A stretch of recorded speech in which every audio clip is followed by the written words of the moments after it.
কেমন করবি বলে ঝোল ঝোল রাখবি না কেমন দেখ এই জল দিলে আমি কি করব বল কেন যারা খাবেন না তাদেরকে পনির বেশি দিবার কোনো দরকার নেই আমি বলছি এই যে আমার খেতে মই বা তাই দিলে আর জল দিবি অল্প দে এই নুন তো দেখো বলবে যে হ্যাঁ একটু বেশি দিবো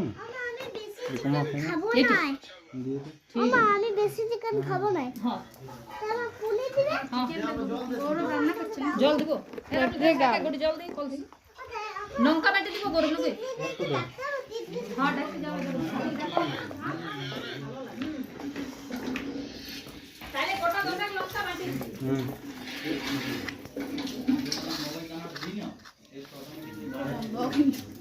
এখন খাই দেবো